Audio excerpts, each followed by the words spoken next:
Good morning. This is John from the Springs Mennonite Church, and I'm here today to continue our discussion of who is Jesus. And I'm going to use a passage in Colossians to talk about that. But before I go much further, let me just say that the early church had to try to figure out who was this man called Jesus. He's obviously a man because he ate with them, talked with them, walked around with them. You could touch him, he could touch you. Everything looked the same. But yet he did things that men didn't do. He healed. He had wisdom beyond the knowledge of even the greatest legal scholars.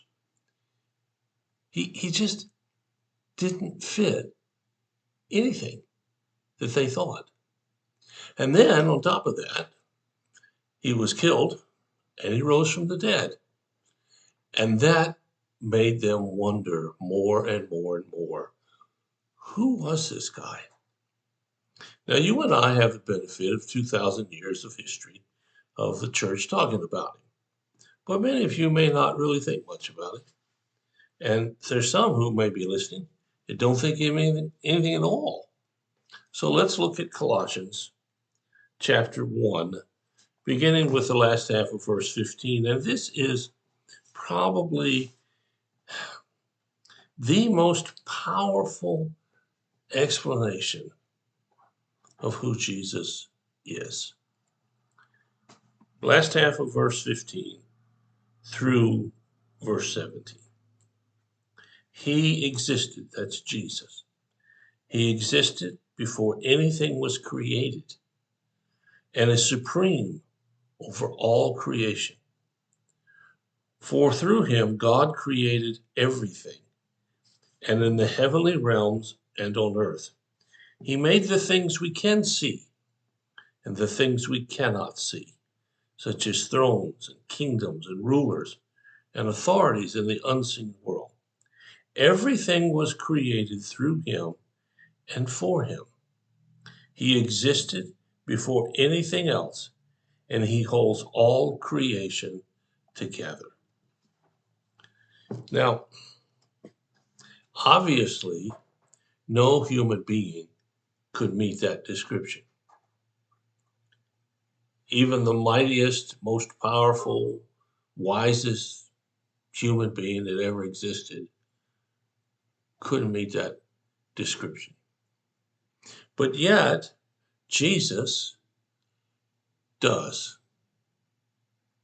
Now, how is that possible?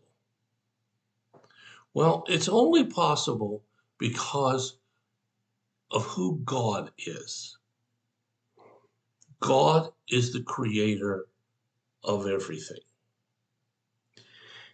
And Jesus, as again, as I've said, as confusing as it might get, as the representation of God, as the personification of God, how we find words to explain God and Jesus and the Holy Spirit is really difficult.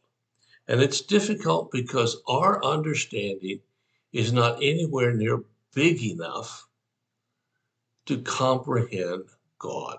So we have to take as the basis for understanding what's written about him. He existed before anything was created.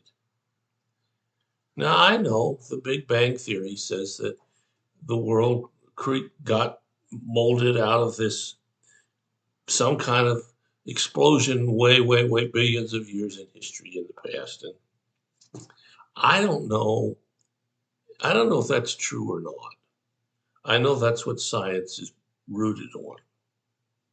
But how did the Big Bang start in the first place? The more you look at how the world began, the more you keep coming back, there has to be something that started it all. It didn't just accidentally begin. And it says here that he existed before anything was created. And he is supreme over all creation. Jesus is supreme over all creation. That's all situations. That's all things that might happen. That's all things that trouble you and me. And it's all things that yet might appear in the future. It says, through him, God created everything. Everything we can see. And it says, and things that we can't see. The unseen things. And what are the unseen things? Well, it's the spiritual realm. It's the realm where God lives. And when we die, we too can go and live. Jesus created all of this. Now, it gets even wilder if you try to think about it, because it says, he existed before anything else, and he holds all creation together. Jesus is the glue between man and God. We know that from his sacrifice on the cross, but he's also the glue that holds all of creation together. Lots of people tell me, I shouldn't say it that way, I have heard that lots of people believe, some have told me, that they believe in the spiritual world and that everything is spiritual. I can buy that. There's a good bit of truth to that. But what holds all of it together? Well, this passage says Jesus does. How does he do that? I don't know. And I think it's okay to not know. But what we do know, and what I know, and what perhaps you know or can know, is that this man, Jesus,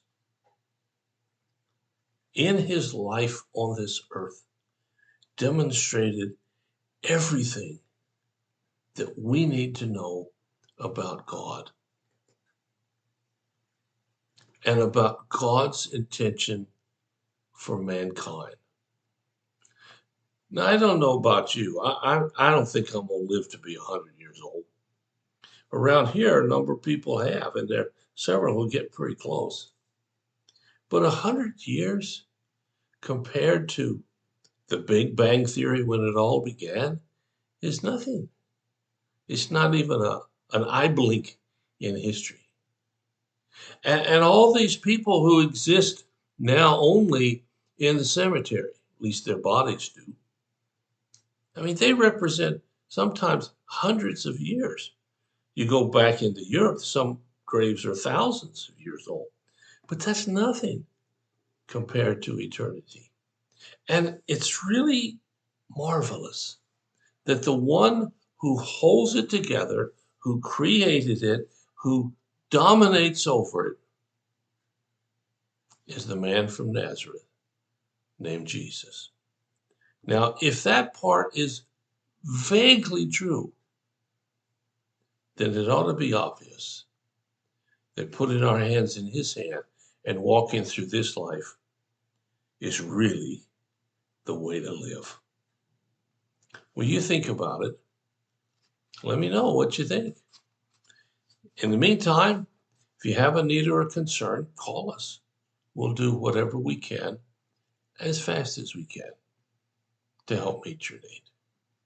Well, I got one more day in this week and just a little more time to talk about who is Jesus. So I'll be back tomorrow and finish up this series. God bless you.